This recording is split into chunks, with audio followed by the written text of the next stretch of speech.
Hello friends, कैसे हैं आप। मैं हूं पंकज। जैसा कि हम लोग जानते हैं कि हमने अभी कंप्यूटर फंडामेंटल की सीरीज पढ़ रहे हैं और लास्ट क्लास में हमने मेमोरी का पार्ट 1 पढ़ा था। ठीक है, आज हम पढ़ेंगे मेमोरी का पार्ट 2। तो अभी तक जिन्होंने हमारी पुरानी वीडियोस नहीं देखी है वो उनकी लिंक मैं डिस्क्रिप्शन में दे दूंगा, वहां से वो वीडियो जरूर देख लें। ठीक है, साथ ही अगर आपने हमारा चैनल सब्सक्राइब अभी तक नहीं किया है तो चैनल को सब्सक्राइब कर लें और सेशन अच्छा लगे तो लाइक और शेयर जरूर करें। ठीक है, ये जो मेमोरी टॉपिक है ये हर तरह के कॉम्पिटिटिव एग्जाम, चाहे वो एसएससी हो, चाहे रेलवे हो, चाहे ट्रिपल सी हो, चाहे ओ लेवल या किसी तरह की प्रतियोगी परीक्षा या डेटा एंट्री ऑपरेटर, किसी तरह की प्रतियोगी परीक्षा के लिए बहुत ही महत्वपूर्ण। ठीक है, चलिए हम सेशन को शुरू करते हैं। लास्ट क्लास में हमने जाना था टाइप्स ऑफ मेमोरी के बारे में। हमने कहा था प्राइमरी मेमोरी और सेकेंडरी मेमोरी, दो तरह की मेमोरी होती है। प्राइमरी मेमोरी वो मेमोरी जिसको कंप्यूटर अपने इस्तेमाल के लिए इस्तेमाल करते हैं, इसको हम इंटरनल यूज ओनली, जैसे रैम और कैश। सेकेंडरी मेमोरी उसको कहेंगे जो यूजर इस्तेमाल करता है, यानी कि यूजर का कंट्रोल होता है, जैसे pen drive, hard disk. Okay, ये चीज हमने लास्ट क्लास में डिस्कस करी थी। और हमने ये भी बताया था कि प्राइमरी मेमोरी जो होती है वो हमारी दो तरह की होती है, वोलाटाइल और नॉन वोलाटाइल, यानी कि बिजली रहने तक इसमें डेटा रहेगा और बिजली चले जाने के बाद डेटा गायब हो जाएगा, उससे हम वोलाटाइल कहेंगे। जो नॉन वोलाटाइल का मतलब जिसमें जिसमें बिजली रहने या ना रहने से उसको कोई फर्क नहीं पड़ता है। ठीक है, तो हम बात कर रहे हैं जो वोलाटाइल मेमोरी की। लास्ट क्लास में नॉन वोलाटाइल पढ़ा था, आज हम बात करेंगे वोलाटाइल मेमोरी। वोलाटाइल मेमोरी का मतलब जैसे हमने पढ़ा है रैम।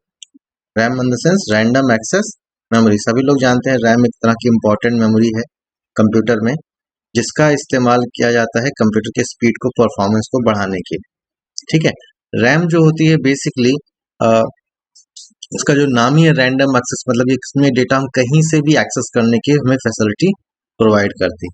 जितने भी तरह का डेटा ट्रांसफर होता है इन कंप्यूटर, चाहे वो इनपुट डिवाइस से हो, चाहे वो आउटपुट डिवाइस से हो, चाहे हार्ड डिस्क हो, जो भी डेटा होगा वो ऑलवेज कैसे रैम से ही इंटरेक्ट होता है।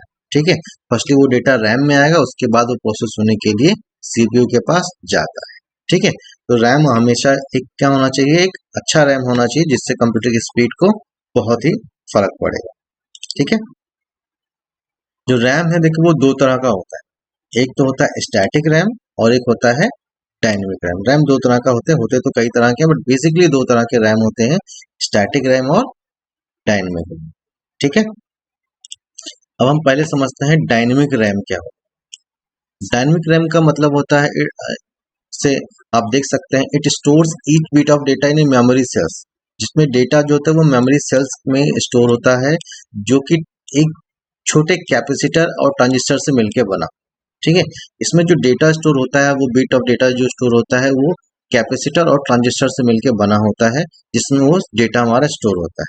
ठीक है, कैपेसिटर कैन बी चार्ज और डिस्चार्ज। कैपेसिटर या तो चार्ज हो सकता है या डिस्चार्ज हो सकता है। चार्ज होगा तो 1, डिस्चार्ज होगा तो 0, ये स्टोर करेगा। ठीक है, अब कैपेसिटर की एक क्वालिटी ये होती है कि ये डेटा कैपेसिटर धीरे धीरे चार्ज को लीक करता रहता है। इस वजह से ये डेटा क्या होगा, कुछ समय बाद अपने आप 0 हो जाएगा। इसकी वजह से इसको डेटा को बचाने के लिए हर कुछ समय के बाद इसमें रिफ्रेशिंग की जरूरत होती है, कि फिर से रिचार्ज करने की जरूरत होती है, जिससे डेटा हमारा जो है वो लॉस्ट होने से बच जाए। ठीक है, डेटा हमारा लॉस्ट होने से बच जाए। इसमें जो कैपेसिटर है वो बार बार हमें चार्ज करना पड़ेगा, रिफ्रेशिंग ऑफ डी रैम कह सकते हैं। बार बार हमें रैम को रिफ्रेश करना पड़ेगा, जिससे हमारा जो स्टोरेज है, जो वैल्यू है वो लॉस्ट ना हो। अदरवाइज वो कैपेसिटर क्या हो जाएगा, डिस्चार्ज हो जाएगा, तो वैल्यू हमारी 0 हो जाएगी। ठीक है, ये हमेशा हमें याद रखना है कि हमेशा डायनेमिक रैम जो होता है उसमें रिफ्रेशिंग की जरूरत होती है, because of it store data in the capacitor. ठीक है, आगे बढ़ते हैं। देखो जो डायनेमिक रैम है ये भी कई तरह की होती है, जैसे S D RAM, synchronous dynamic RAM, D D RAM, double dynamic RAM, R D RAM, Rambus dynamic RAM. तो इस तरह के और भी बहुत सारे डी रैम, डायनेमिक रैम पाए जाते हैं। ठीक है, और भी बहुत तरह के डायनेमिक रैम होते हैं। जनरली हम लोग ये इस्तेमाल करते हैं। सबसे ज़्यादा जो इस्तेमाल होता है वो डी डी रैम होता है। ये हमारे मोबाइल पीसी और हर एक जगह सबसे वाइडली जो यूज होता है वो डी डी रैम या डबल डेटा डायनेमिक रैम इस्तेमाल किया जाता है। ठीक है, हमें इसके बारे में इतना ही जानने की जरूरत है। ठीक है, आगे बढ़ते हैं। आगे बढ़ते हैं हम एस रैम के बारे में। जैसे हमने बताया डी रैम में हम डेटा स्टोर करते थे, इसमें कैपेसिटर में, बट इस रैम में it uses circuit flip flop to store each bit. यहाँ पे जो डेटा है वो फ्लिप फ्लॉप, एक तरह की सर्किट होती है फ्लिप फ्लॉप, उसमें स्टोर होता है, ठीक है। और एस रैम भी वोलाटाइल मेमोरी होती है। और फ्लिप फ्लॉप होता क्या है, देखिए flip flop it is an electronic circuit with two stable state.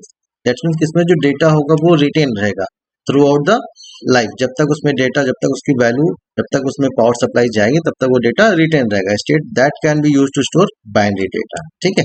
Flip flop एक तरह की सर्किट है, इलेक्ट्रॉनिक सर्किट है, जिसमें डेटा स्टोर करने के लिए हम प्रयोग करते हैं, ठीक है। ये फ्लिप फ्लॉप सर्किट स्टेबल होती है, यानी कि इसमें डेटा लॉस होने के चांसेस नहीं, ठीक है।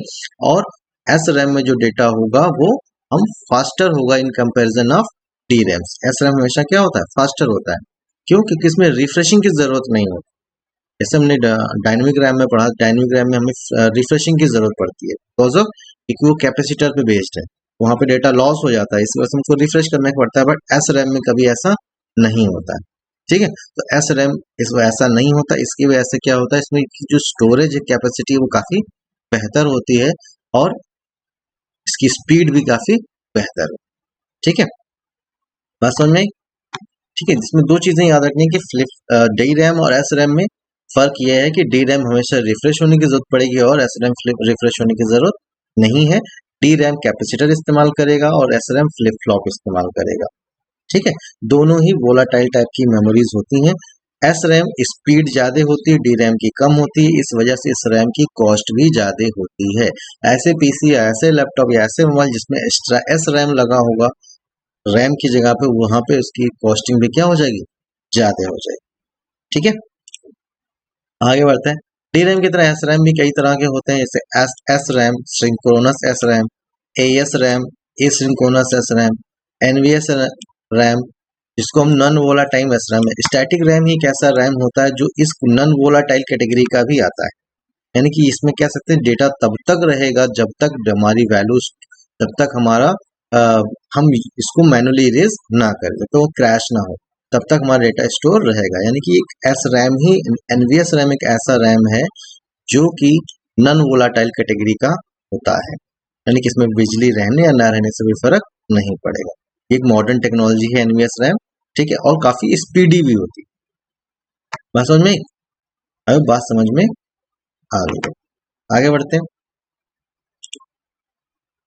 आगे बढ़ते हैं हम वर्चुअल मेमोरी। ये बहुत ही इंपॉर्टेंट कॉन्सेप्ट है कंप्यूटर का, वर्चुअल मेमोरी क्या होती है, ठीक है। वर्चुअल मेमोरी, देखो कभी कभी ऐसा होता है ना कि कंप्यूटर में रैम हमने इंस्टॉल किया, जैसे हमने बात करी कि रैम में डेटा स्टोर होता है और फिर वहां से डेटा प्रोसेस होता है। कभी कभी हम इतने ज्यादा एप्लीकेशन ओपन कर लेते हैं, इतनी ज्यादा में रैम की जरूरत होती है, बट उतना रैम हमारे पास होता नहीं है, ठीक है। उतना रैम हमारे पास होता नहीं जितने की हमें जरूरत है। तो उस केस में हमारा सिस्टम क्या करेगा, हैंग करने लगेगा, ठीक है, या सिस्टम शट डाउन हो जाएगा, इस तरह की चीजें होती है। इसी को प्रिवेंट करने के लिए, बचाने के लिए एक ऑपरेटिंग सिस्टम का फीचर है। वर्चुअल मेमोरी क्या है, एक ऑपरेटिंग सिस्टम का फीचर है that enables the computer to compensate shortage of physical memory, मतलब रैम। रैम में अगर मेमोरी कम हो रही है, उसको कंपनसेट करने के लिए वो रैम का डेटा जो है वो डिस्क स्टोरेज में अलाउ करने के लिए, डालने के लिए अलाउ कर, यानी कि एस रैम, वर्चुअल मेमोरी क्या है, एक ऐसी मेमोरी जो कि एक सेकेंडरी मेमोरी में होगा, बट वो as for the same time ये रैम की तरह बिहेव करेगा, यानी कि रैम का जो डेटा है वो रैम फुल होने की कंडीशन में वहां पे जाके स्टोर हो जाएगा। ये एक ऑपरेटिंग सिस्टम का फीचर है, ठीक है। ऑपरेटिंग सिस्टम एक सेपरेट लोकेशन सेकेंडरी मेमोरी में क्रिएट करता है वर्चुअल मेमोरी के लिए, और वहां पे एस रैम का जो डेटा होगा वो कुछ समय के लिए स्टोर होगा, और जैसे ही रैम में जगह खाली होगी वहां से डेटा निकल के फिर से वापस रैम में आ जाएगा। उस सेकेंडरी स्टोरेज में डेटा अलॉट करने के लिए जो जगह बन रही है उसी को हम बोलते हैं वर्चुअल मेमोरी। वर्चुअल मेमोरी मतलब वर्चुअल रैम भी आप कह सकते हैं। इसका मतलब क्या हुआ कि रैम है तो नहीं, बट रैम की तरह बिहेव करे, जैसे हमने बताया। बात समझ में? तो वर्चुअल रैम जनरली जो एक बहुत ही कॉमन क्वेश्चन बनता है, वर्चुअल मेमोरी की होती कितनी है। जनरली जो ऑपरेटिंग सिस्टम होते हैं, most of the operating system वो वर्चुअल मेमोरी को रैम का डबल रखता है। अभी अगर हमने कंप्यूटर में 2 जीबी का रैम इंस्टॉल कर रखा है तो वर्चुअल मेमोरी 4 GB की होगी। अगर हमने 4 GB का मेमोरी इंस्टॉल कर रखा है, रैम इंस्टॉल कर रखा है, तो हमारी वर्चुअल मेमोरी कितनी होगी, 8 GB की होगी। ये बाय डिफॉल्ट हर एक मैक्सिमम ऑपरेटिंग सिस्टम ये फीचर सपोर्ट करते हैं। ठीक है, हम वर्चुअल मेमोरी को सीमा को कम या ज्यादा भी कर सकते हैं अपने अकॉर्डिंग। ठीक है, हम चाहें अगर वर्चुअल मेमोरी की और बढ़ाना चाहें और बढ़ा सकते हैं, और कम करना चाहें और कम कर सकते हैं। ये ऑपरेटिंग सिस्टम में सेटिंग्स ऑलरेडी दी हुई हो। बात समझ में? तो आई होप आपको वर्चुअल मेमोरी बात समझ में आ गई हो। आई होप आपको सेशन ये अच्छा लगा होगा। अगर अभी तक आपने हमारा चैनल सब्सक्राइब नहीं किया है तो चैनल को सब्सक्राइब कर लें। सेशन अच्छा लगा हो तो लाइक करना ना भूलें और साथ ही शेयर करना ना भूलें। साथ ही हमें टेलीग्राम पे भी फॉलो करें, फेसबुक पे भी फॉलो करें। स्टडी नोट्स के लिए हमारा ब्लॉग भी विजिट जरूर करें। इसकी लिंक हमने डिस्क्रिप्शन में दे रखी है। ठीक है, तो अभी हमने मेमोरी का पार्ट 1 पढ़ा, पार्ट 2 पढ़ा। अब हम पढ़ेंगे मेमोरी का पार्ट 3, जो कि बहुत ही इंटरेस्टिंग और बहुत ही इंपॉर्टेंट होने वाला है। तो हमारे साथ बने रहिए। Keep watching and be with us. Okay, thank you.